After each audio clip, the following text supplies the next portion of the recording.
Are you like me and frustrated with both sides in this election? 70% of the American public say they don't want this contest because neither of them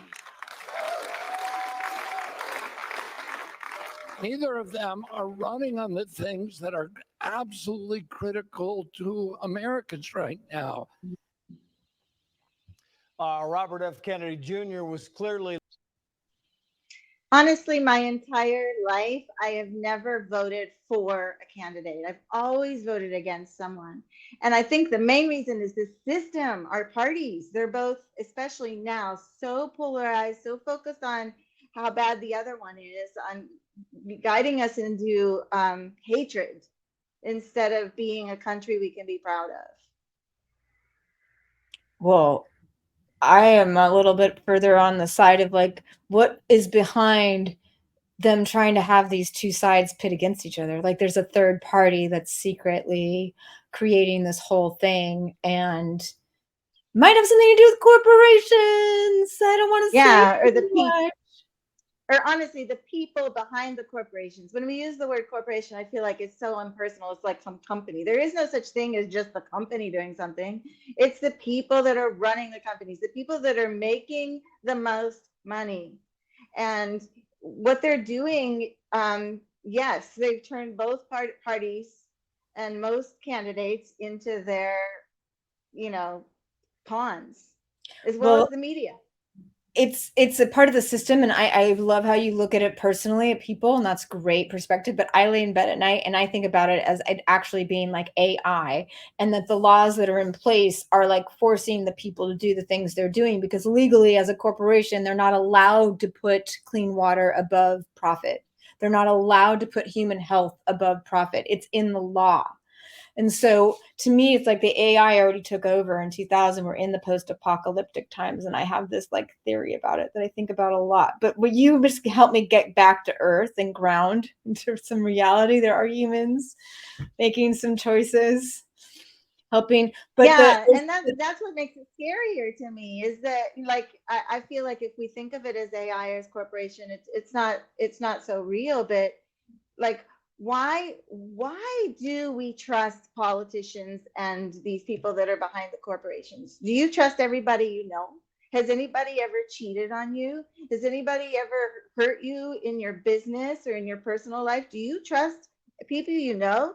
If you don't even trust all the people you know, why does our country, like our populace, trust politicians and media and all of the lies that are coming at us?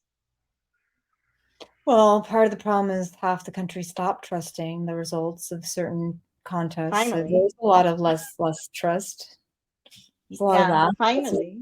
Interesting perspective. I like how we're on different sides of this coin. Like I thought we were going to agree a lot, but we can go on and on about all these things because I'm really looking at it from a machineristic point of view, and that the things they put in place starting in the 70s of these these things that are attached, the housing, the labor board, the agricultural boards, the pharmaceutical FDA, and I don't feel smart right now to like go through the names of them, but I have a video we could watch where they walk through DC and it's really interesting. So hold on. We're meant to be advisory agencies, provide information to the American public. Here's best practices, here's some transparency on this or that. Over time, they sort of morph and grow into something more powerful. Curious fact about the CDC, any employee that goes to work there has a 50% chance of sometime in their life then working for Big Pharma. One of the large 50%? 50% of the employees here who are governed with dictating public health standards in the United States will go on to work for Big Pharma. Okay, where are you getting that number? I can send you links for the... Okay, I'm going to put the link in the description. Yeah, I'm happy to give you a whole lot of data. Okay, cool. Revolving door, we were talking about HUD. If you look at Merck and you look at several of the big pharma companies and their leadership that they send in at executive levels at the CDC, that's pretty amazing as well. So the incentive structure is, for many, put your time in. You're in a government job. You're going to get a pension. Then down the road, potentially, You're going to get something much better. you got the deal with the company that's Yeah. going to pay you way more. Now, there's a 1-year cooling off period. Most people, that applies to most federal agencies. Once you leave, you have to wait 1 year to work for a regulated community that, you know, would be subject to the government body that you were employed for. But here's a more curious fact about the CDC. It's one of the few agencies where Congress said, not only is the agency good, we're going to allow you to create your own nonprofit. So it has a nonprofit group on the side, the CDC Foundation. Who are its main sponsors, might you guess? Who, Benjamin? Who? Yeah, Big Pharma. So Roche, the maker of Tamiflu, put several $100,000 into that. So on and so forth. You get the flavor, right? Yeah, it reminds me of like the head of the FDA, worked for Monsanto. And Well, Monsanto, he goes against the law, yeah. Against the law and our constitutional rights, can patent seeds. Yes. Oh, the seed patenting life. Oh, don't get me started on that. Oh, yes. And the only candidate talking about it is RFK. RFK. Nobody else has ever talked about it, and on a political level at that scale. Absolutely, and it just, as I watch him, I cannot believe all the things he talks about are the things I've been passionate about for so long. I'm like, the more I watch, the more I'm amazed. Like I said, I've never voted like for anybody in my life. I've always voted against somebody, and all of a sudden there's somebody that maybe I don't agree with everything. Who am I ever going to agree with everything? But I cannot believe how many things I am just like so excited about when I hear him talk about it. Like food, all the poisons in our food. I mean, and how like diseases, like chronic diseases, have increased so much over the last 30 years when they've been adding all these additives, not just chemicals, but like with pesticides, but that pesticide is not an ingredient in our bread, and the vitamins. Who knows what the sources of their vitamins that they're saying, oh, buy our cereal because it has vitamin B6 in it. Like, what's the source of their vitamin B6? How do we know that's a pure source? It's not, like there's so many ways in which these big companies can get away with things, like putting on a cereal, this is good for your heart. If you put that on a food supplement, the FDA will shut you down. But well, this is what they're scared about. Because you're a big company. They're scared about this happening with AI, and that the corporations have taken over the food. And it just all goes back to the corporations. I look at it from a very like the AI is winning. And we're at the mercy of AI and artificial intelligence, in the sense that we created corporation law and we created all these things that now rules reality, and it's not human. The laws that have enabled all this, and that we haven't stopped this intertwining between the government agencies and the corporations. We haven't stopped it. We haven't stopped monopolies. We have conglomerates galore, and that's a whole nother like capitalism. Like people are like, oh, I'm pro capitalism. Somebody just lost in the Congress on the left, who said capitalism is over, nobody wants it, and he just lost his seat in the Senate. He was part of the squad that was super left wing, and it's that we don't define capitalism. It's like what he's talking about is corporatism. Is there a word for it? Yeah, because that about capitalism is like, that's a broad statement. I see what you mean when you corporatism, and the main reason is because they seem to be above the law. But the thing I want to remind us all of is that people are running the corporations and people are working for the corporations. I used to work for an aerospace company. And one day, as I was coming into work, right at the security guard shack, they had a petition for me to sign, and they literally were saying, sign this to keep your job. And I looked at the petition. It was for selling arms in the Middle East. It was to make it legal to sell arms to the Middle East. And I'm like, this people from the very bottom can make a difference, and I think that's what RFK talks about a lot. You know what? During that debate, when when he was asked a question about drugs, for instance, the other two candidates talked about borders, border restrictions, and all this stuff, and what he talked about was the real root problem, which is the demand.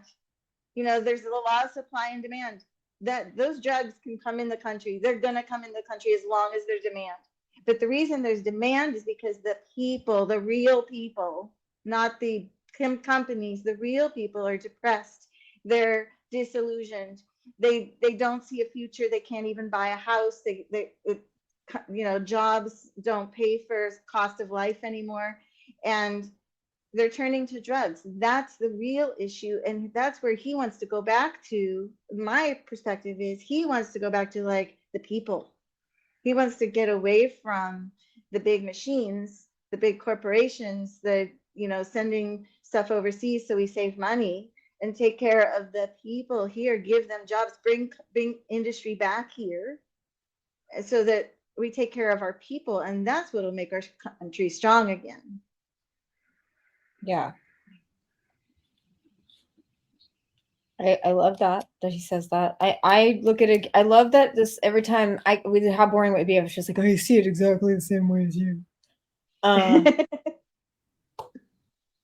like solving the problem of like, sure, let's help people, but the planet's dying. We're fucked. We're gonna, excuse my language.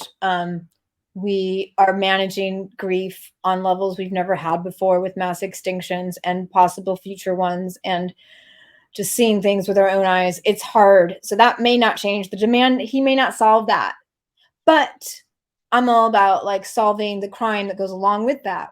What's going on, get rid of the cartels, like legalize the stuff, like legalize it, solve it that way. But as a presidential candidate, he can't speak that view and have a chance. Like, there's too many people you would. Well, actually, he believes in legalizing marijuana on the federal level in order to raise taxes. Biden. And what he will do with this money is create rehabilitation centers throughout the country that are free for people to attend to treat their depression and their PTSD, anxiety, whatever it might be, at no cost. And this is treating the root cause. I love that. And using marijuana money, he can legalize and won't piss off it's a good time to do that. But he can't legalize everything else and stop the cartels from existing by legalizing cocaine and other drugs. That's such a difficult topic because it sounds like it would work.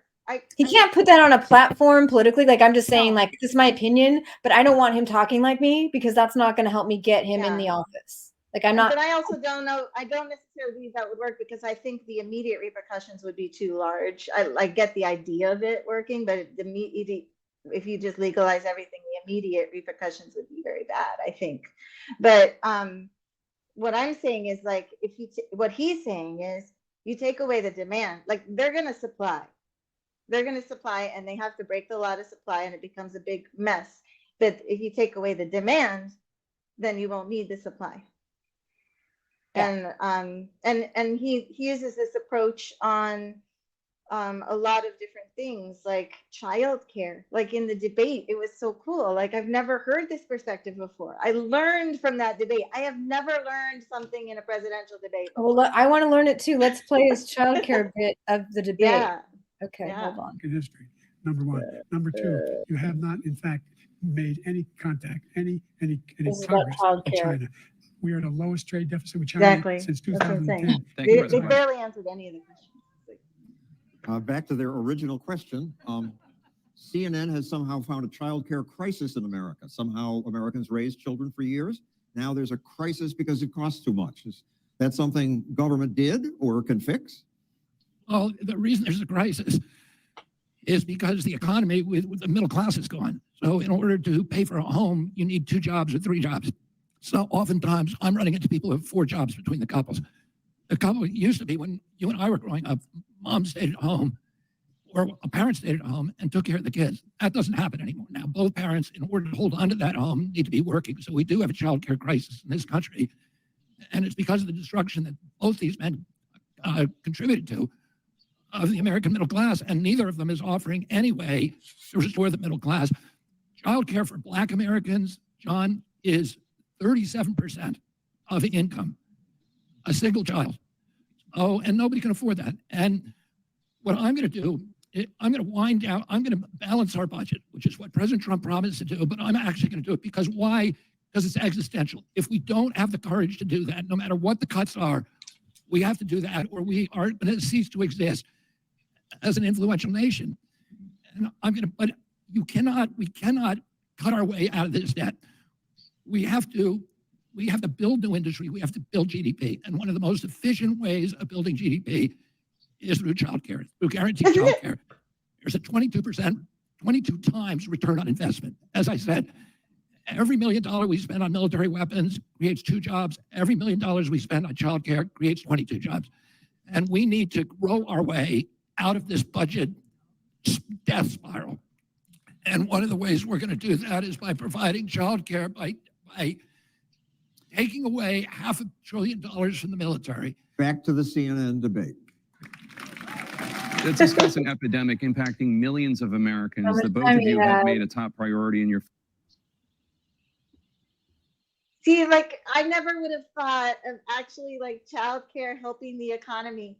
Like it helps the child, but it also helps the economy. And then if the child is getting, decent child care at a low cost that's subsidized by the government, then the parents can, focus more on paying their other bills so that they and the child have a better life. The parents are less stressed and maybe they're better parents because of it. Because nowadays, like, maybe I'm monopolizing because I'm pretty passionate about this, but no, please. I've spent time even with friends, like, and I don't judge them because I'd probably be the same way. It's stressful to make enough money to take care of a child and also take care of a child. You get home, you're stressed out, you're exhausted. Who's the babysitter? Who's watching the child? Usually the TV or the video games. And then if when you're at work, if you can't afford to pay childcare, maybe it's another kid watching your kids. Like I've heard of like 11-year-olds watching 5-year-olds. I've heard of or maybe it's a senior, like a senior citizen that is not able to hardly do anything anymore, who's taking care of the kids. Once again, who's the babysitter? Really, it's the TV or the video games. Like the children, even in their like, and I'm not judging because it's stressful to take care of a child, and the way our lifestyle is, it's just so stressed out that I don't blame it. But man, what an amazing thing if childcare becomes subsidized. What can it do for the future of our world? Yeah. I love your beautiful perspective on that. Sorry, with the thing there. You're so loving and nurturing to care and to look at it like that. Well, and I just heard a politician being loving and nurturing and caring for the first time ever, and like putting a thought in my head that I never even thought of how it not only would help the children, but it would help the economy. I feel like if Marianne Williamson saw this, she would probably be really offended because she ran for office and she probably has some caring. Why would she be offended? I'm joking, but like because you said he's the only politician that ever did that, and she ran. You're right. No, you're right. Like, but again, he's a Kennedy. He seems more like a real politician versus like a new age person running for office. Yeah, I sometimes speak in extremes and I shouldn't. But like, I mean, I shouldn't say he's the closest to becoming president that I've ever seen, because Marianne, she's been in primaries primary. And you didn't get it. this is like she's way higher, closest to actually becoming president. Yeah. And You saved it. Speaking of that, one of the other things that he said in one of the videos I watched is that by not holding primaries, the Democratic Party is not democratic. I mean, that's like not a democratic communist thing to do. They didn't even have. I thought we weren't going to complain, but it's totally not democratic. Nobody wants this guy to run for office. Nobody has wanted it. He said he would only do one, and we have no say. And they are running on the platform of saving democracy. Vote for a senile, who knows who's pulling the strings, like, to save democracy. So it's such a red flag of like who's in control. And then the bit about CNN, maybe, you didn't see the beginning of the debate, or I mean, he was going to sue CNN. The opening of the debate, where he's like, "This is the example of corporocracy." Did you see it? Yeah, well, no, I didn't, but I know that because I missed the beginning, but I know that he was just as qualified as the other candidates to be in the debate, and they still didn't put him in. But I want to finish real quick. What I was going to say is he actually mentioned Marianne Williamson. He was like we would have had a chance to choose someone like Marianne Williamson, and he named a few others, and that's what made me remember how he said. And I don't think that's necessarily complaining. It's just a statement. Like it's literally not democratic for them not to give that party a choice in their candidates. Yeah. Are you looking for a clip? Yeah, I think I have one. CNN is making tens of millions of dollars from this debate. And so they have an incentive to go ahead and collude with the two presidential candidates whose main purpose was to keep me off the stage. And again, this isn't a personal issue. This is something that's important for our democracy, because Americans feel like the system is rigged. And this collusion with a corporation, for-profit corporation, that both those campaigns are going to be pumping in tens or hundreds of millions of dollars in advertising. So it's all a big payoff. This is exactly the kind of merger of state and corporate power that I'm running in order to oppose. And the Americans believe that the system is rigged against them because it is. And this is an example of how badly rigged it is. Mr. Kennedy, we're following the rules here. Your 2 minutes you can are do up. whatever you want with the minute that It's we your give you. show. You should get an introduction. I got to follow. So, like, to summarize that, this is where I'm really passionate. This is where my big thing, like, I'm sorry, stop having kids. I won't say any more about that. But this is where I'm really passionate. I'm glad he's not saying what I have to say. That's why I'm not running.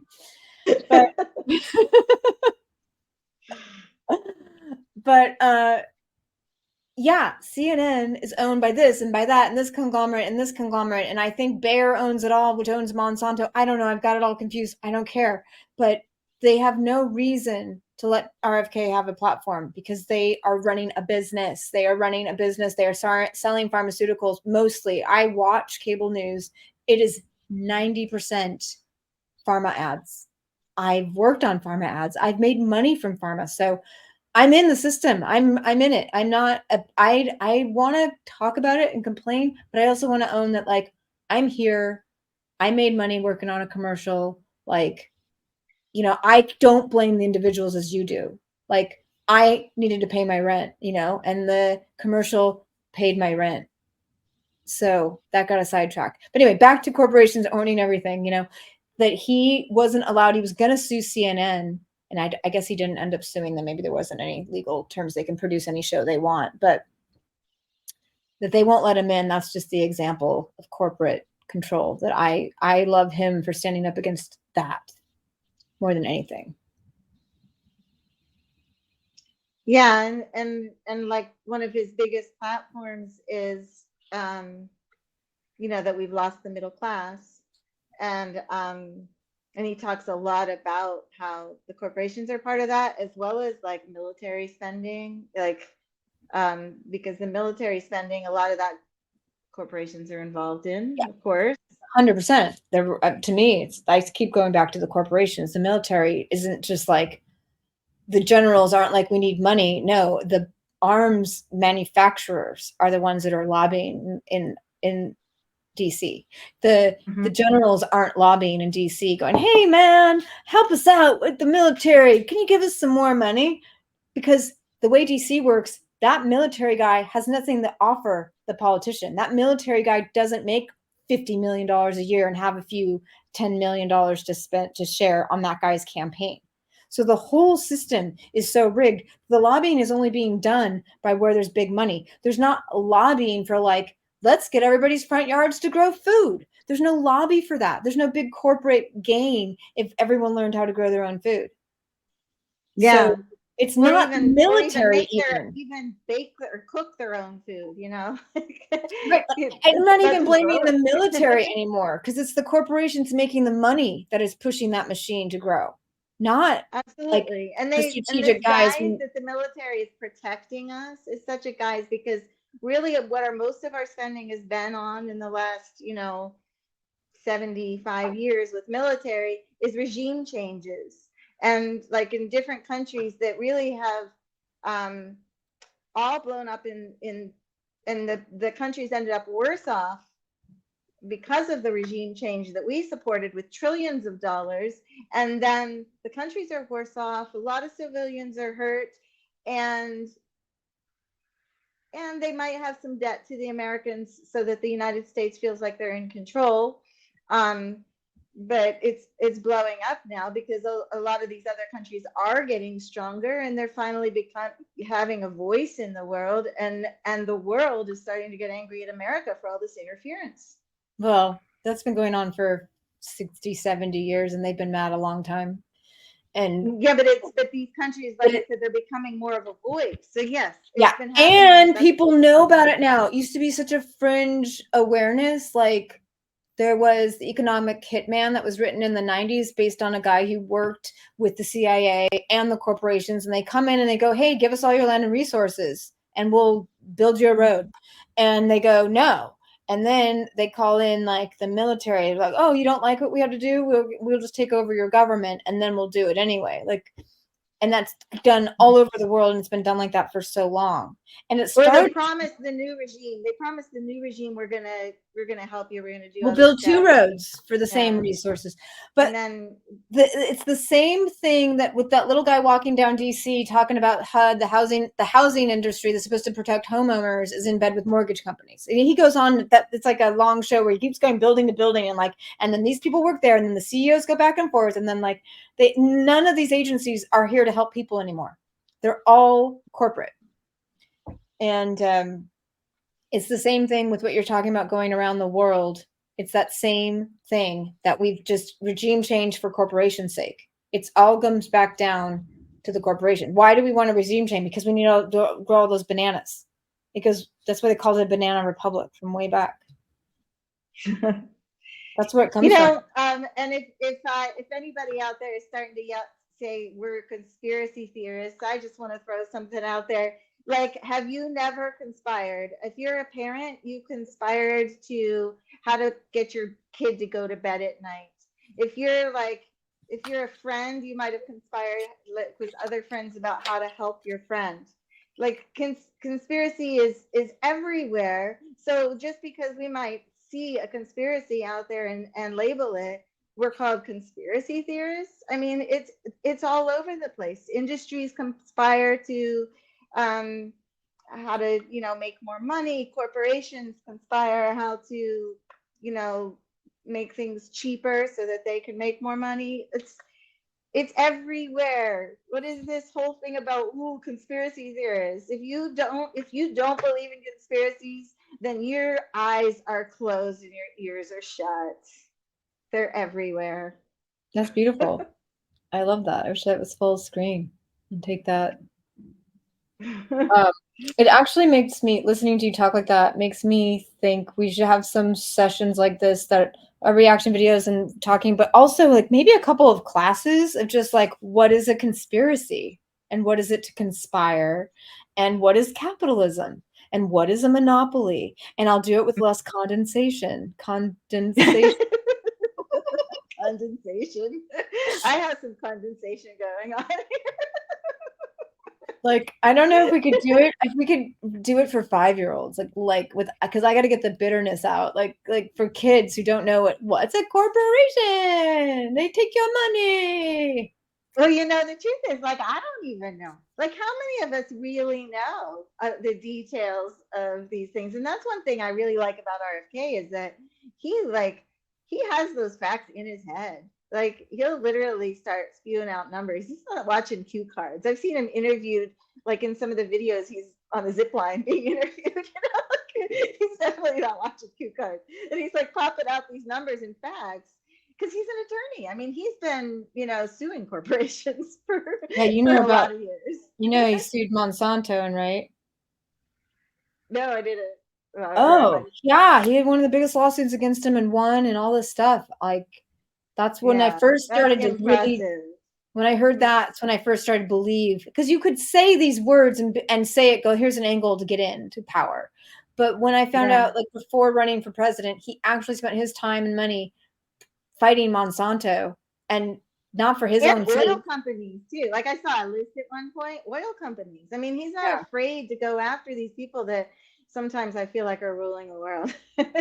You know, they're, and I just love it. And I don't know why I feel like changing the subject because I was talking about how he has these numbers in his head.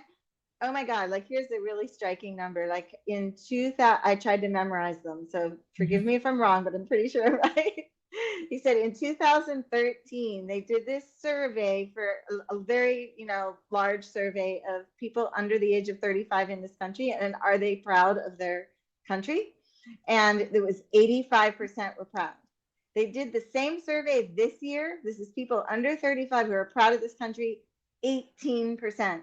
18% are proud of their country. That is crazy. I mean, you know, I can't believe that it was that high in 2013, but oh yeah. But we're still under the brainwashing of that we're the greatest country in the world, and that's fading away as these ideas that we've been talking about today are becoming more mainstream. And that's what's so exciting to me, is it's like I've thought this way forever, you've thought this way forever. And I'm sure there's others, but it's like now there's a lot of people that are getting exposed to it that never knew about it. I mean, I learned about it in the 80s. I had a really radical government teacher in high school who knew all this stuff. She was like, George W. Bush ran the CIA, who took out countries, innocent countries, to steal their resources. He has blood on his hands, and he's running for president. And that's the world we live in. That's okay. If that's okay, he could do that. Iran-Contra thing happened in the 80s. You know, I was like awake to it then. So I have been sitting here like for a long time. And then RFK comes around. And my point was, when I made that video a few months ago and I shared it, and I did a speech at an event with like 100 people, and I did a campaign thing for him at the Relateful camp. And people were coming up to me afterwards and going, "Oh, you're telling people to vote for RFK." And I'm like, I am not telling anybody to vote. I never said vote. Vote didn't come out of my mouth. I'm excited that there's a man or person in the world saying these ideas, these concepts, and I want you to hear them. And then you do whatever you want. Stay home on November 7th. I don't.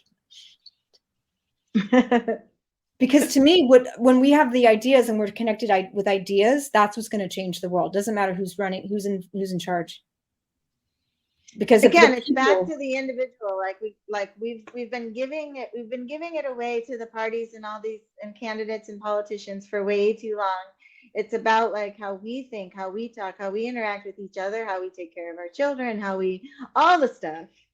And then that'll like, you know, and I do, you know, I do hope people vote for him. I'm gonna be like upfront, like I would love to have, but I'm not going to tell anybody what to do, because if the other guy, I'm not going to tell you what to do. No, but I'm just saying, if everybody votes for RFK on the wrong side, and then another guy who wants to execute people runs, I don't use their names, I don't want to talk about them, but like, I don't know. I think on the day you decide what's best for the future. But right now, okay, having said this, can we play a clip? What you sure. just said, it's very pertinent. What clip? It's about what the polls say about what would happen based on the numbers of people supporting each candidate. Yeah, I've seen those polls. They change all the time. They flip flop between which candidate. Right now is like tipping towards. Okay, so can you just pause it, please? National poll just came in and the results are staggering. In a three-way race between Biden, Trump, and Kennedy, Biden loses. In the head-to-head match between Biden and Trump, Biden loses. In a head-to-head between Biden and Kennedy, Biden loses. But in a head-to-head between Trump and Kennedy, Kennedy wins. If you really don't want 4 more years of Trump, it's time to focus on the only one who can beat him, Robert F. Kennedy Jr. I'm Robert F. Kennedy Jr., and I approve this message. This ad is paid for by Team Kennedy. The large. Cool. Yeah, so I just thought that was really like interesting that and apparent that, you know, if you are somebody that doesn't want Trump to win, voting for Biden is not going to do that. He's not going to win no matter what. Especially I see your point. debate. Oh yeah, That's yeah. what So everybody's saying. Everybody's saying, and I agree. I 100% agree. But I'm just saying, I'm not going to get involved. That area of the number game, I'm not as passionate about. I'm passionate about that people are thinking. If everybody gets these ideas that Kennedy's saying, because he's speaking freely outside of the machine for once. Finally, Trump pretended. You know what I mean? Oh, I said his name. Yeah. But that to me, if that hits mainstream, if he gets enough information shared, it's going to change the whole game completely. That's what I think. Because it doesn't matter who's in power to me. I mean, it does a little bit, but it's like if there was a way to get the corporate control and to stop the monopolies and to stop this food, the thing you're talking about with the vitamins, and like it's almost like there probably are laws with the FDA that people can't make bread without thiamine and folic acid and mass produce it with approved. I mean, it's just insane what they're doing. And if you're a binge eater, you're overdosing on vitamins. Yeah, and who would have thought Binge of that? eater. I mean, there's just so many little things. I eat the whole box of cereal. It's candy to me, and I just did it. I did Cheerios just the other day. And have you heard about my test? Like I did cornflakes from Trader Joe's and cornflakes from Kellogg's. Did I tell you about this? I binge it. I eat the whole box. Well, cornflakes from Trader Joe's isn't full of vitamins. Somehow they're like, somehow they got out of that rule, or how, I don't know how that is happening. I don't think it's a rule. I think people think if they put the vitamins on, people are going to buy it because it's true. Because people aren't taking their vitamins, they're not eating their vegetables. They need vitamins, so they're like, "Ooh, I can get it and eat something, processed." Do the same people really even know that there's vitamins? Anyway, but if too much of that stuff for me makes me a very agitated, aggressive human being. It affects me very, very negatively. And I did 2 as a scientist, a big study of myself, one. But to me, it's a fact. Like the folic acid cornflakes is poison. Yeah, just remember there's other factors. Because Trader Joe's, and I do not get paid by them, but if you go to their website or any of as they have no GMOs in their products. None at all. So that means no pesticides being sprayed directly on the, even if it's not organic, they're not being sprayed directly on it. And I'd love to do more tests. GMOs. I do eat oats that are not organic and oat milk. I should do more tests on this mood thing, but I really think it's folic acid. And I've watched some science-based podcasts on what folic acid can do to some people's brains, not everybody. But I'm sure if I could find that and put that in a reaction video with my cornflake story, because I'm one of those people that too much folic acid makes me crazy. I can have 1 or 2 pieces of bread in a normal loaf of bread, but if I binge it, I'm like, it's more serious than that, because some people are actually allergic to certain B vitamins. And so for them, it could actually be very toxic. So it's much more than just what you're experiencing. It's potentially. So and it's so hard to get food that's not full of poison. It's so difficult. Yeah. It's so frustrating. And we have a presidential candidate talking about that.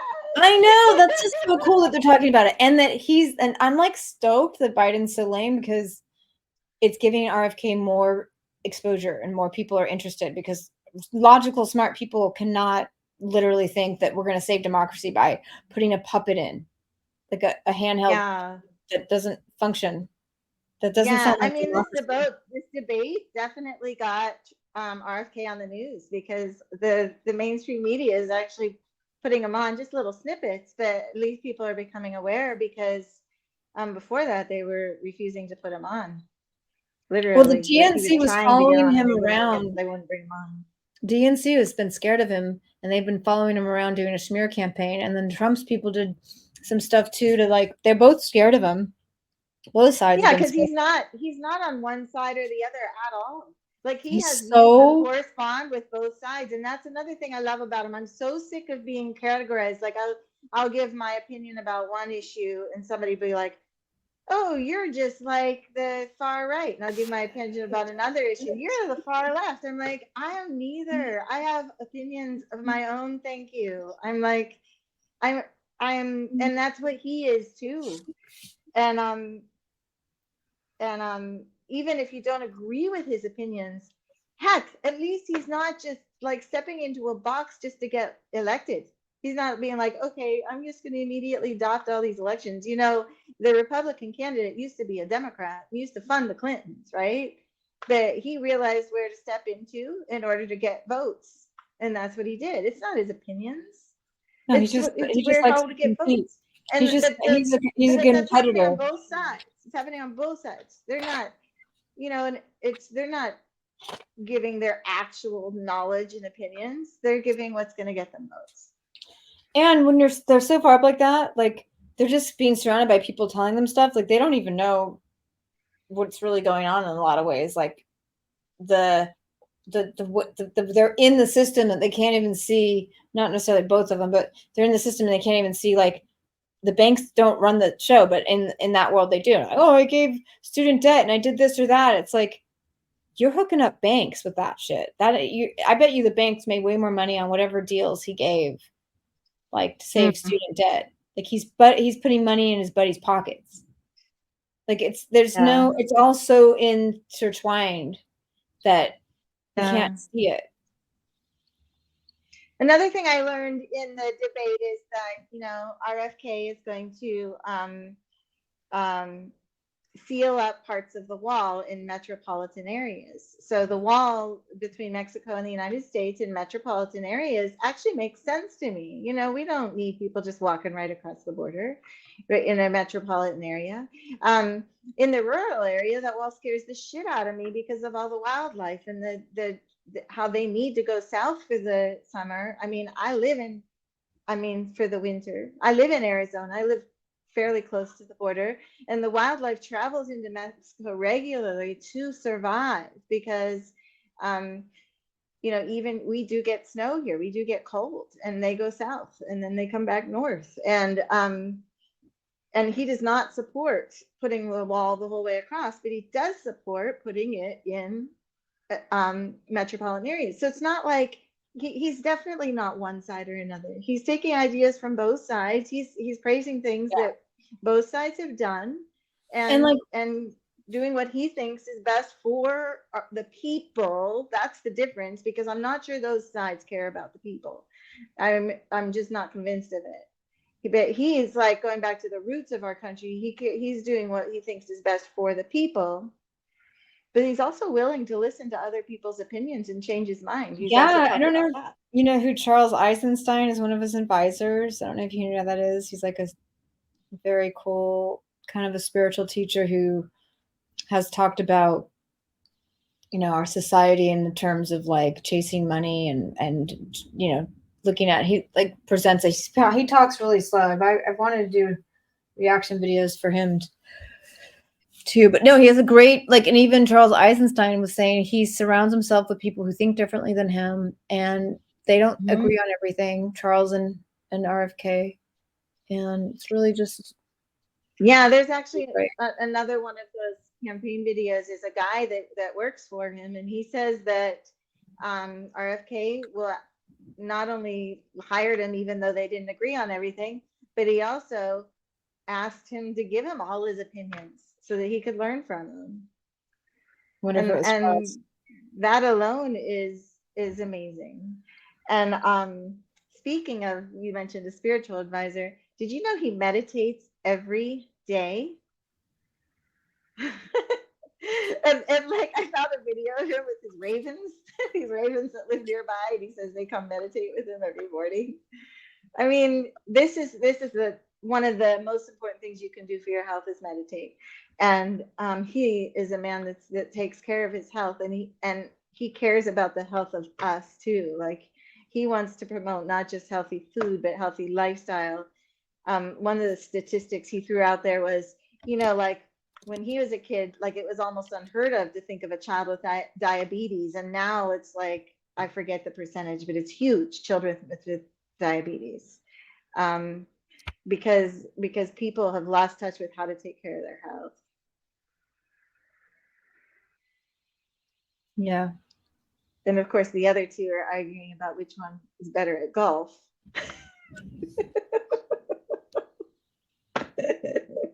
The debate was hard to watch. I enjoyed the RFK sections, but the rest of it was like, oh. In fact, it was the debate. It was the debate of, who did the first George Bush run against? Reagan? I know, no, that they were in the same party. I don't know. It doesn't matter.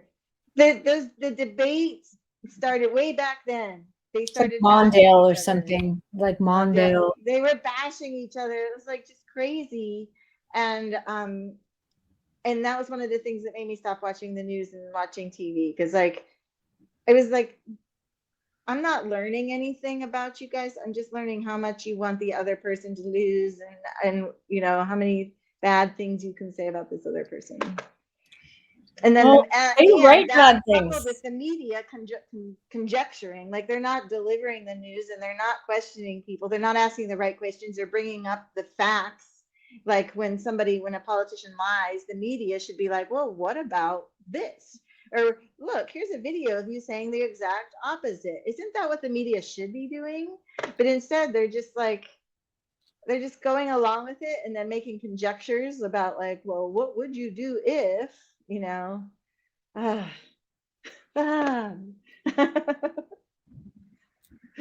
interrupted you. I apologize. Oh no, I was just zoning out. I was just thinking about all the people who like fear for their lives, if who've been spun to believe that the other side is going to like take away rights for LGBTQ, RSTD. And they're like those people are really afraid. And we saw the debate. And I was just thinking about them. Like, yeah. Like they're so scared. And I get that. And are they? I have to say that both sides have taken away rights. I mean, we've lost as many rights under both parties, just different kinds of rights. What did we just lose in the last 4 years? I'm curious because I don't know. The rights that we lost during the COVID crisis are insane. Right. The rights to freedom of speech, the rights to gather in together, the rights to practice your spiritually in a church, the rights to on Facebook and all the government threatened social media companies and said they would shut them down if they didn't censor content. We lost so many rights during COVID, and that was from the other party. So like both parties are attacking our rights big time. And I believe that this third option, he's all about choice for everything, not just certain things. For like, in my impression is we should have a choice like our Constitution granted us for everything.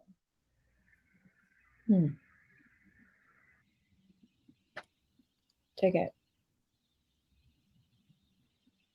Yeah, I'm just blown away. I'm blown away. Like you're the one that first told me about him, and because I don't watch the news, so I was like, just you told me a few things, and I was like, yeah. And then I didn't really watch anything, and then then when you said you wanted to talk about this today, well, the debates, I watched that, and I've watched a few things over the last few weeks, but when you said you wanted to talk about this today, I watched so many videos in the last 24 hours, and I'm still high on it. I'm just like, oh my God, like, how can I possibly agree with another human being on so many things? And this person is actually like, because I'm very out of the norm. Like I believe in things on both sides. I'm that's just the way I am. Like I'm a free thinker, and so is he. But I'm okay with other people having their own opinions, and so is he. And choosing something different than I want to choose, and so is he. And that's my impression. And it seems to be he's stood behind it. Mm-hmm. Yeah, free thinker. Stuff on both sides.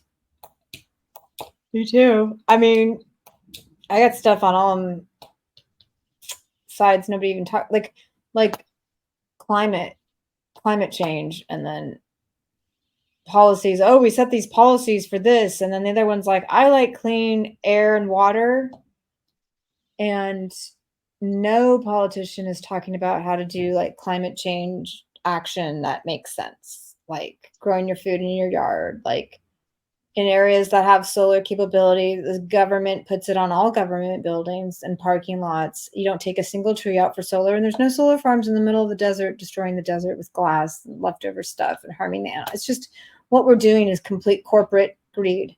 So when they're like, oh, we're doing the zero emissions Paris Accord, that's just a different form of corporate greed going, we're going to move the corporations into the lithium mines and manufacturing of wind turbines and manufacturing of solar cells. And it's still not, to me, the thing. You can generate that same amount of clean energy by putting it on individual homes, individual schools, government offices, and you put them in parking lots and like hot places. That will actually help the planet too, because those parking lots are creating all this extra heat, right? Isn't that right, scientist? His answer during the debate was actually pretty good on that. You might consider playing that. Oh yeah. How are we on time? Did I find that? Pause it.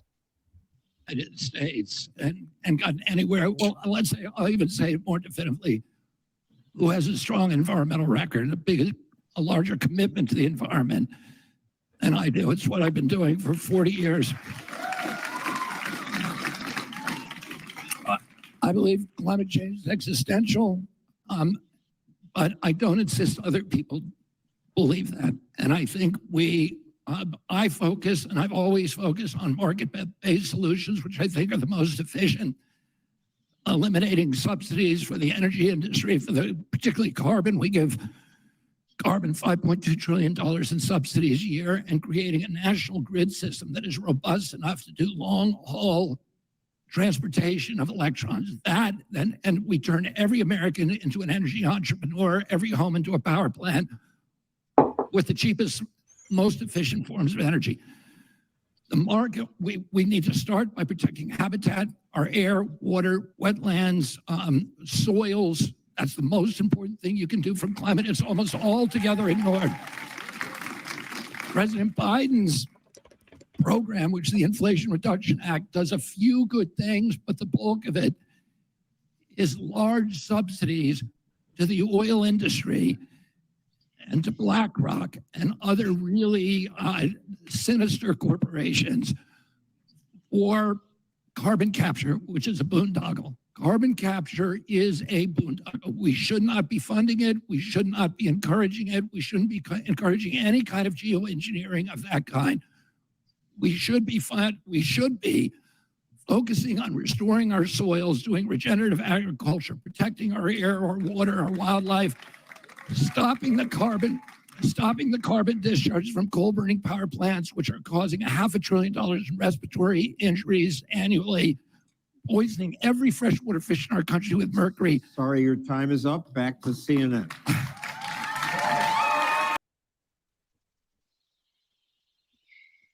Silence. This moment of silence for the earth. Yeah. See, that people will, I would love for that to become so mainstream. Regenerative farming is a term most people don't even know what that means.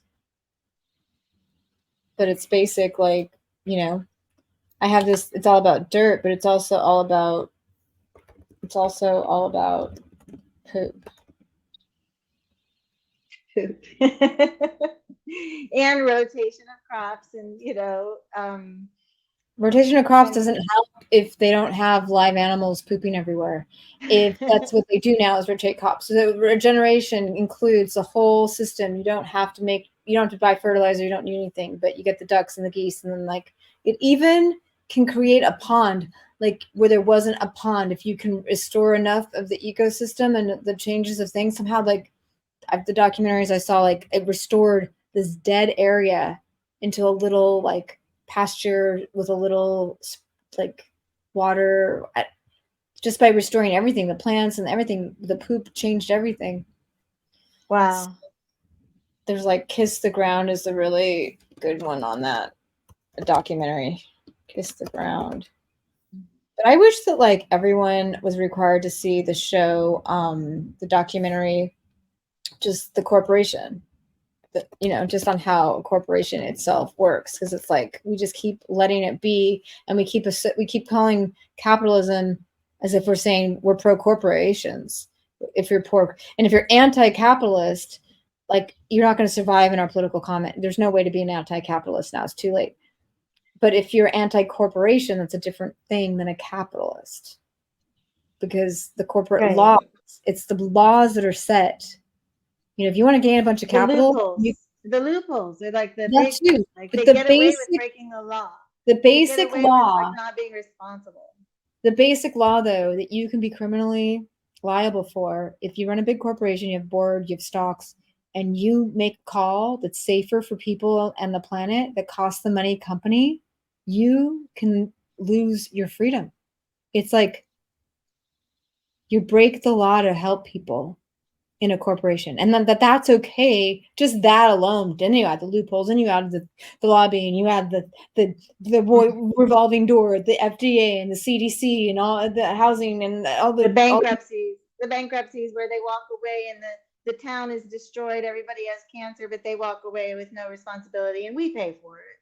Yeah, all of that, and there's no nuance. It's like are these senators and stuff that talk about anti-cap, are they not smart enough to get it feels like our society can learn to understand these nuances and just be like, oh, that's an anti-capitalist, like, oh, you're anti-capitalist, they don't say anti-capitalist, they say socialist, you're a socialist, those are the left radical socialists, like they say these crazy things, and do they know what they're talking about? Like, you're on a road, how did that get there? Like, that's socialism. Like, just that they don't like schools. That's socialism. So why do you make your voice be like that? Because I know lots of people that have that opinion that do not talk like that.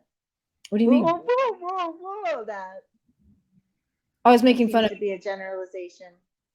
I was making fun of the people looking at the left, and I watch a lot of stuff. I understand that, but not everybody that has that opinion, because it has kind of.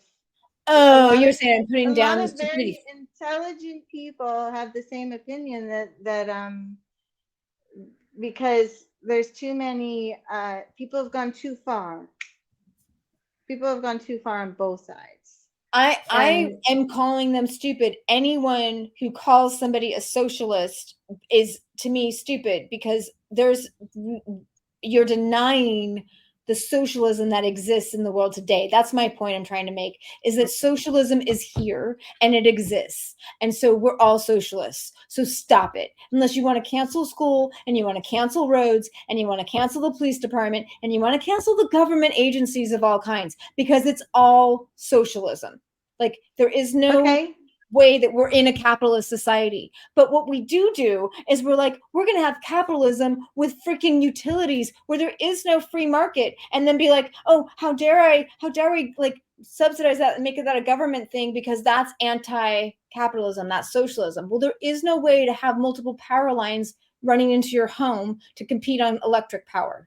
So There's no free market, but we're so afraid of being socialists that we're letting corporations be capitalists when they have a captured market. So to me, society doesn't understand what is capitalism, what is socialism, and where we are and who we are collectively. And so when they name Aren't call, we both? I mean, my exactly. impression of We're totally capitalism is both. like you can't deny we're that either, because We're totally both. money I'm is just an saying exchange. It's a necessary exchange in our current society. So like, we're totally both. and the real reality is that's one of the things that, you know, that's one of the way China has become very powerful, is because they didn't try to politically overcome, they economically overcome. And that's also something that that RFK is about. He's like, if we bring our economy back, and we can keep ourselves from destroying ourselves, because economically get strong. You don't have to bully, in his words, like bully other countries. You just work with them. You get yourself economically strong, and be okay with them being economically strong as well. By the way, we don't have to be the number one. We can be one of the many strong, happy countries on earth, where after all, we all are people. I'm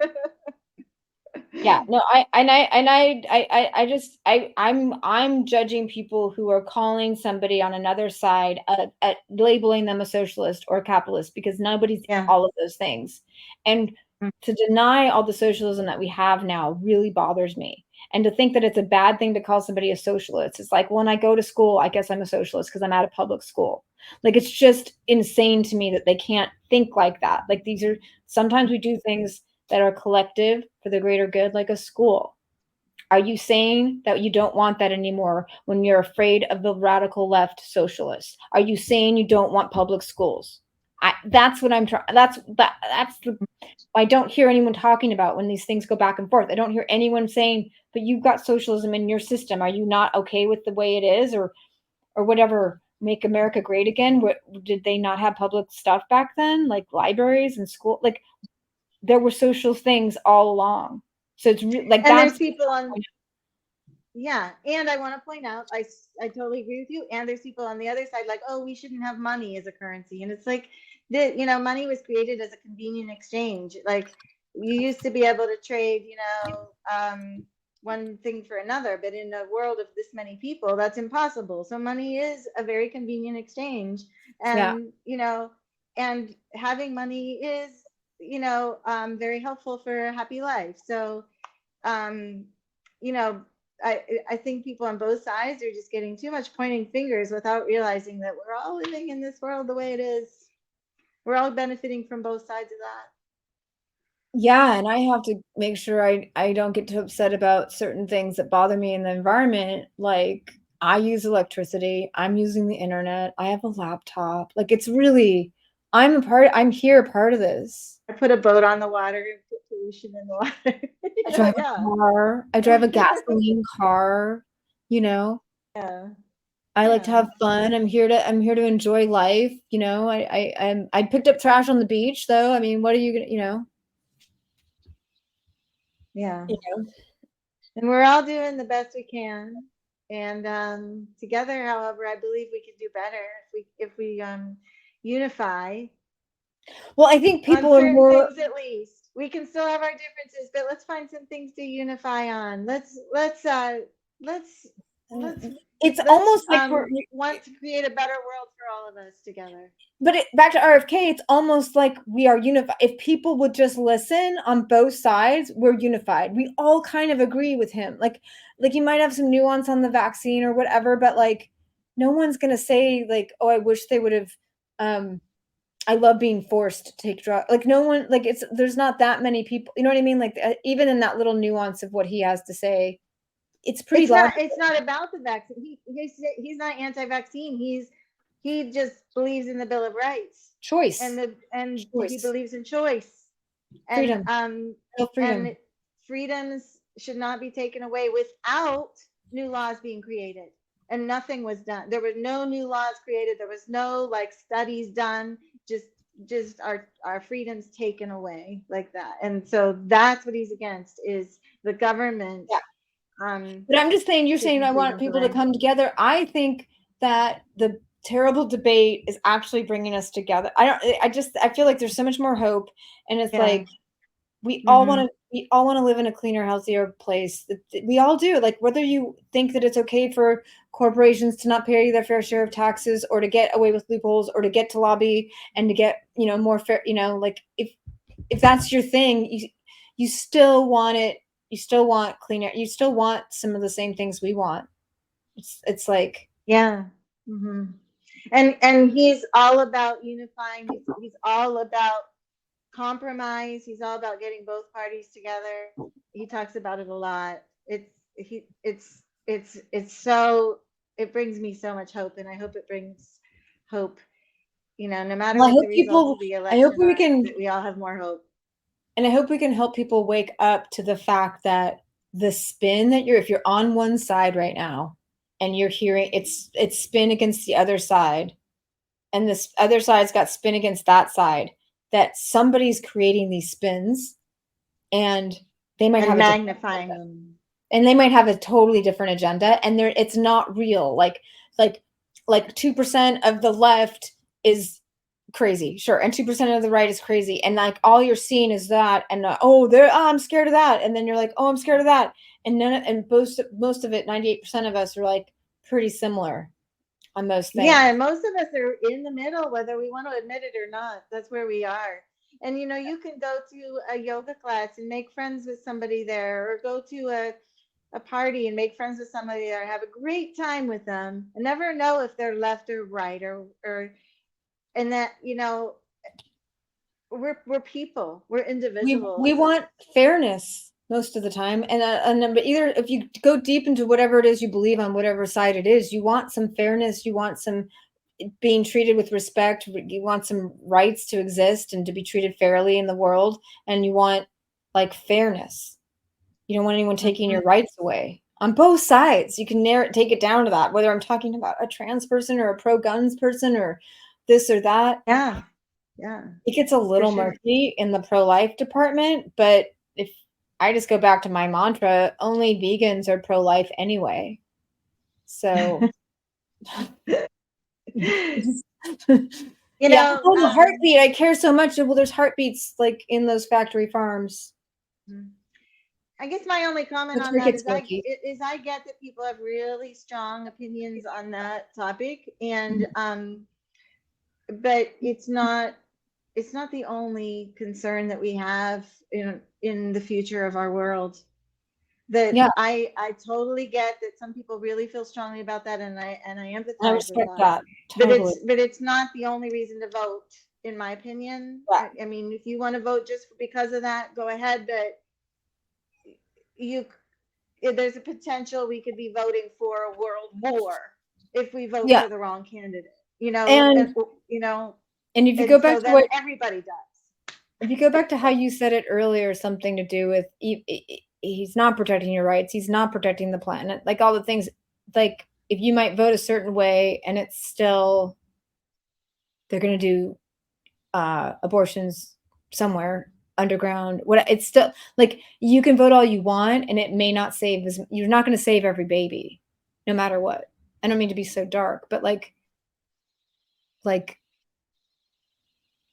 it can't. And the other thing is the Supreme Court's already there. The Supreme Court that's there is there. You got your court already. So we got that ruling. We got that court. So now maybe another issue is something to focus on. The next step, like being able to breathe and drink water, health, and eat food, and stay happy and healthy. Yeah. And out of wars. Yeah. And I don't think either of the parties are giving us that.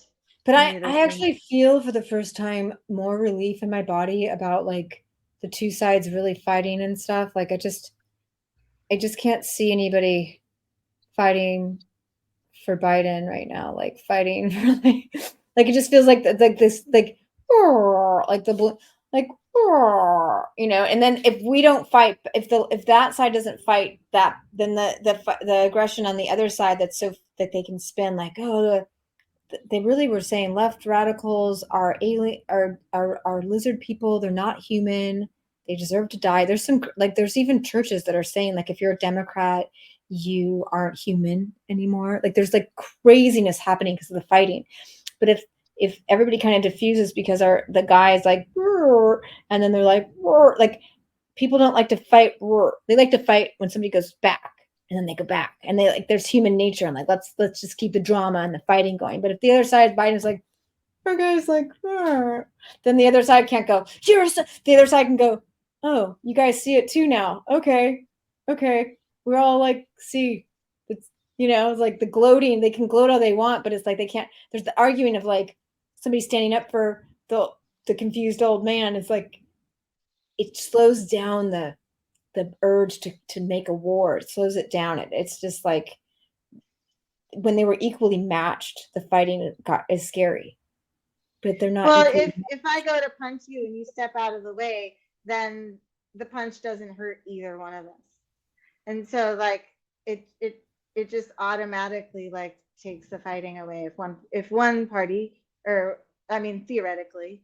Yeah. And I'm not saying step down and let Trump. It's just a micro. The idea is if we could stop fighting and get together at least on some things, we could be much more powerful. Fighting just makes us more in pain. It's a micro thing, and like we have close friends that they're on the other side, and like, they can, I can feel the energy of the excitement that they have when they have something to go, look at how bad your guy is, and look at what he did, and the energy of that. And when he's like this, I could feel the energy of just like, they want to do that, but there's nothing to do it to, it's like, duh, we saw it too. Like you can't try to, oh, did you hear what he did? Like we get these calls. Did you hear what he said? Did you hear what he did? And like when it was like a small news thing where he fell or whatever, stumbled on a word. But now it's such a big, obvious thing. There's no, hey, he sucks. It's just like, we all saw it. And it just feels like, oh, we're in less danger. That's what it feels like. Less danger of like these really upset people grabbing tools. It's interesting to hear you talk, because like, so I've never really been on a side. so it's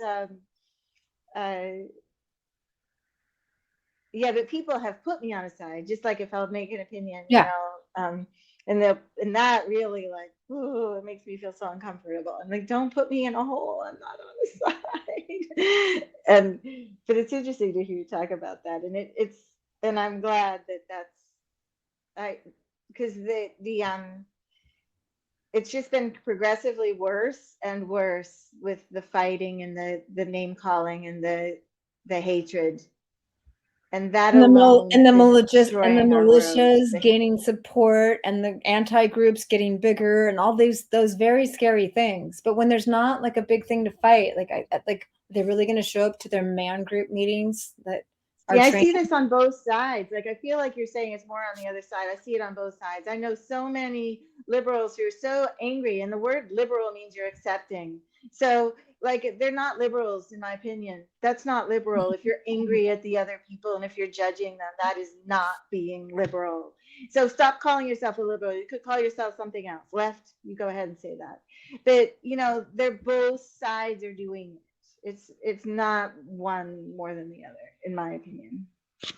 Yeah, but the liberals there's not as many militias that are getting the guns and setting up camps and stuff. There really are a lot of those.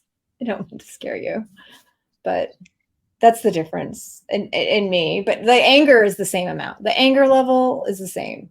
It's just anger feeds anger. Can they, if one person is angry, it's what I see is it's forced people farther and farther and farther. Anger feeds anger. If the one side wasn't going so far over, then the other side wouldn't be going so far over. If the one side wasn't pushing so hard, the other one wouldn't be pushing so hard. I love this. You're in a Republican state. I'm in a liberal state. So on, quote unquote. And I don't have any of these angry liberal people friends that and I have like the other side. And really, because we have some of the same friends, and I would don't tell me without using names, but like what what do you mean by what are they saying that makes them seem? I just can't. I need to picture an angry liberal. Besides like a trans person. Yeah, you. Me. You're pretty angry about all the environmental stuff and all that. Yeah, but I don't. There is. I am so much. That's so funny because I actually have more political. I side more politically on Republican than Democrat, so I'm not very liberal. No. I was just going. I'm really specifically and me. Like I get angry too. I'm just saying it's you said I'm around liberals that are. I'm saying that talking about you when I said that. Well, I'm saying I made a case that the other side has the thing, and then you're like, I'm curious what you would to because it's fast. I wanted it's part of my data seeking, like what. And maybe they have a louder, angrier sound in a Republican place. We're here. I see it on. I mean, so I see it on TV a lot. Like and I enjoy a lot of different shows. Like I said, I don't consider myself to have a side, but there's, but I agree with a lot of things on both sides. So, but the way they talk and just put other people down, like Hillary Clinton, how she just looked down her nose at her opponent, like I'm better than you. And I lost you. Thanks for watching. We'll have something to clean up here. You want to retract from the record and make sure that all sides are equally heard and all sides are equally scorned if scorning happens. And when I made a funny voice to say, "You're socialist," I also think it's idiotic for people to call people capitalists or whatever it is. You're like, we're not all one thing. That was my point. But I just feel like it doesn't often get missed. Like we live in we say we live in a capitalist society a lot. Like we live in both. We live in a socialist society and a capitalist society. And it's just really frustrating to me that people pretend like schools and roads aren't socialism. They are. You're a part of it. You went to school. And when you're screaming anti-socialism's the devil kind of thing, and then there are people who say capitalism is the devil, like what they're saying, the guy who just lost his seat in the Senate, who's an anti-capitalist, I don't think they really mean it. Maybe they do, and maybe they really are like, let's try to change the whole system, which to me is like too much at once, and we want to get somewhere. We don't want to just go idealistically, right? But what I think they meant is that they're not corporocracies. They're not supporting the corporocracy that this capitalist society has morphed into, and the things that were in place before the 40s to stop monopolies and antitrust laws and lobbying wasn't a thing, was a different world. And there wasn't even an income tax. All the taxes from our government, we fought to be in this, to make this country with taxation without representation, was it right? The income tax was never supposed to be a part of this country. And that's when the beginning of the corporations got involved. And that's when it's like it all started with the Federal Reserve being a corporation that pretended to be a federal bank. And it just all started from there. And then the income tax was slid in with the same corporocracy that the whole system is like from, which isn't real, the kind of I'm a capitalist, but I'm a capitalist before like 1940. Yeah. I would have to agree with that. And also, I consider myself a liberal, but I don't want to be associated with the party that claims they are liberals, because I think they're only liberal to certain people and not to everybody. When I first learned about government, like I said earlier in my government class, I'm like, I'm a conservative. How could I not be? I like to conserve land. Yeah, exactly. I was just going to say that. And I was so confused. How did they get that? Conservationist. I'm a conservationist because I like to conserve. But I also want to point out one thing that people don't realize is the Republican Party used to be the one that really, like way back in the 30s or whatever, they were the ones that supported other races and other, types of people, not the Democrats. And so if we went back and looked at what the origins of these two parties are, they're totally different than what they are now. And I don't even know it all. I just know enough that I can make statements like that. Don't ask me details, but it's just sad to me. I don't care where they came from. Where they are right now I think there's a lot of yes, maybe some people on the right are more aggressive with, like, threats, but the people on the left are so mean. The way they talk about, they're so judgmental. They make fun of them like they're stupid, and that's, it's not, even if you believe somebody's stupid, you don't say it to their face. That just makes them feel hated and angry, and it just causes division. And it makes you seem it seems okay. It's on the media all the time. If you're calling people stupid instead of, like, understanding how they think the way they think, like, you're stupid. Like, nobody's that stupid. Like, we can do that as a funny joke, but, like, people who are passionate about their ideas have their brain has been developed in a way to see the world the way they see it. We're not talking about, like, meth addicts on the street that are like, I like this guy because, like, we're not that stupid. Like, oh, like, I saw a sign in the clouds and I picked this. Like I can't even define where people are using their brains and making a choice and decision on how they see the world. They're using their intelligence and coming up with a different answer than you have on your side with your intelligence. But to I can turn on. To call it stupid is like saying, like, you don't know how a brain works. Like, their brains are doing something. You just don't like the answer that their brain's computing. It doesn't make them stupid. Yeah. But I can turn on the mainstream media and even some of the shows I really like the comedy shows. I love to watch them. But they're calling me stupid left and right because I choose on what I put in my body. I don't choose to take vaccines of any type unless I'm forced to. And they're making fun of me as if I'm some ape that doesn't know anything and thinks I'm putting a chip in my body. Like, somebody probably made that up just to make us look stupid. I'm sick of even the media. These people are making fun of fellow Americans like they're stupid, and I'm not stupid. And I wanted to make anybody who's actually thinking. My platform right now, as I'm talking to you, is coming to me as this new perspective is like, anybody who's considering how they think or who they want to vote for, like, that takes some intelligence. So, like, I just like going back to, like, intelligence is like brain working, processing information. That is what intelligence is. I do lots of stupid things. I still don't want somebody on media that's supposed to be reporting news and all that acting like I'm stupid, like, because of certain beliefs I have or certain things I choose to do or not to do. And it goes, and like I said, I want to be able to have I love the environment, and I love clean food, and I don't want to put medicines in my body. Those are both choices, and it doesn't put me on either camp. It just puts me right here, who I am, and I made those choices by research. So it definitely doesn't come from stupidity. I read a lot.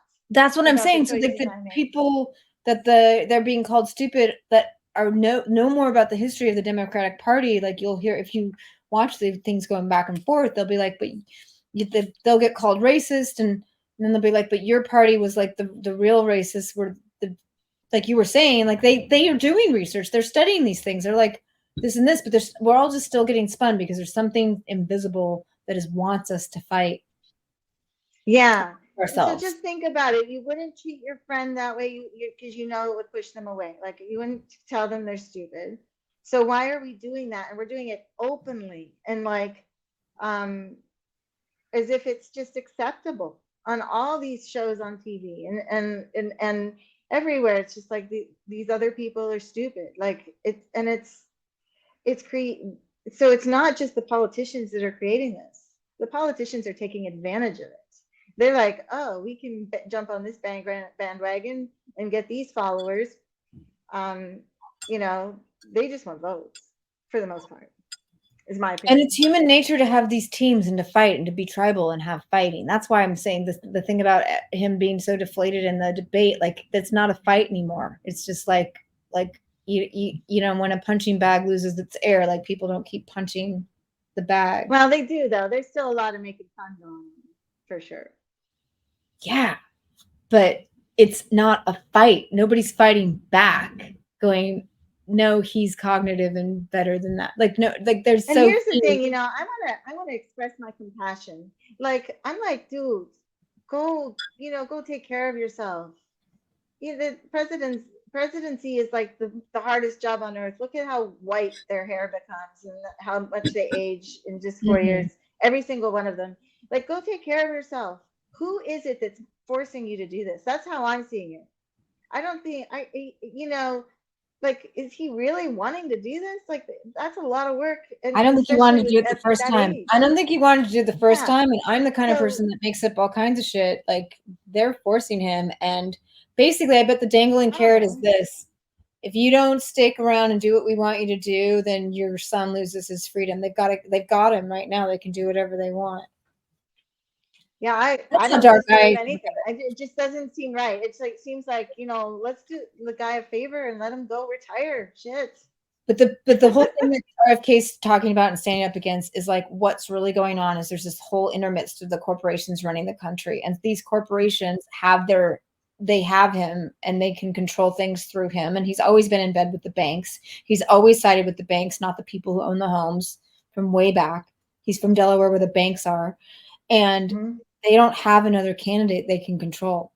So they would rather keep him there than get anyone else. That's how I look at it. Like he doesn't have a say. And that just leads to what politics really has become, or maybe always was. It's who knows what's really going on. We're just getting what they want us to think. We're just learning about what the Rockefellers did to the government and the other titans now. Like, they started controlling the government way back. They decided who could run for president, who would become the president way back. And it's still, that's what's happening. And now that these can conglomerated, their power is beyond anything in our country. Like, they're multinational conglomerates that own multiple companies. Like, we can go even to like, you started talking about Bayer. Bayer tested their drugs in the concentration camps in Germany. Bayer is a German company. Yeah, they tested their drugs in those concentration camps. The owners and the people that ran Bayer did not get charged, did not go to jail. It still remains a huge corporation, and they use some of those same drugs for cancer treatments. It's bad. It's really bad. And then Pfizer's in bed with it. They're all like, it is kind of from that time, and that power that's still there, plus with all the banks that started coding themselves as Federal Reserves and things, that's all still happening. So the real things we're not seeing. And so we're just sitting here calling each other names, and you let a trans person win a sport and you said and you did this over there. And it's like these minor things. Meanwhile, something's happening. They're trying to take over. It's been trying to go on a long time. Like, FDR stood up to the banks. The first Roosevelt stood up to the banks. This FDR, the biggest regret of his presidency is that he didn't stand up to the banks. And that's when the Federal Reserve got created. And things started, then the income tax got stated. Income tax was just to make money. They didn't need, anyway. Yeah, so it's still happening. So RFK is our only way out. Like, we don't have, he's our way to saving life as we know it, in a way. And I just hope more people watch his videos, because oh my God, he's so the first time I heard him, I had a little bit of trouble with his voice. And I definitely don't judge his voice. It's really sad that it was like a medical condition that caused it. But I had a little bit of trouble, but I soon got over it. I don't even notice it anymore. And his videos, he has so much knowledge. So he's so well spoken, and all these things that we're talking about. Like, I wish I could just keep patching in his stuff, because he talked about the Federal Reserve. He talked about we can get good at, now that we get this practicing the system and doing that, we can do that. Yeah. And we can take turns and do it live, where one person can talk while the other person gets it queued up, and then I don't know if we can both be hosts at the same time. I wonder how that. if you can you share your screen from your where you are, or only on your computer? You can share your screen, right? On the phone. I don't, like I said, I have no like settings or anything. I just have like, I'll do a screenshot so you can see. I forget which buttons that is. The top sound and the power is on my phone. I always have to. I always do both before I figure it out. Okay, what just happened? I'm in some weird. I don't even know what just happened. I've never seen this. The sun never came out today. I'm still waiting for the sun to come out. You're melting. I'm freezing. I just turned the heater on. Wow. I know. Isn't that crazy? My phone is in some like weird mode. I've been taking over. Thanks for watching. All right. Yeah, and I just want to say, hey, it's all about, for me, it's all about, we're all human. We all make mistakes. We've all done things that we've made fun of other people. We've done dumb things. If we could all just accept the humanity in each other and find love just because we're human, and try to come together and maybe make this country something we're proud of again, and this world something we can be proud of, I think that would be amazing.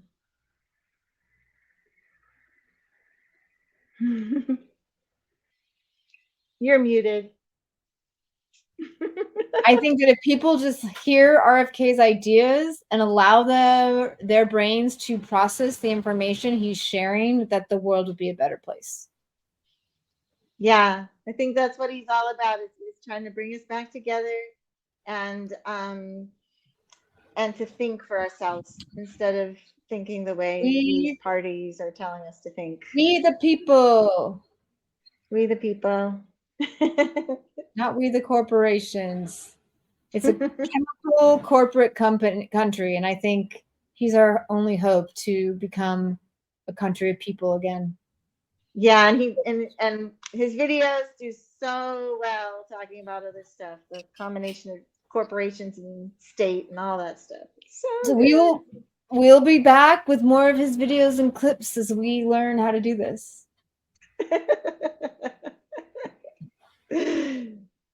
Thank you. See you soon. Bye.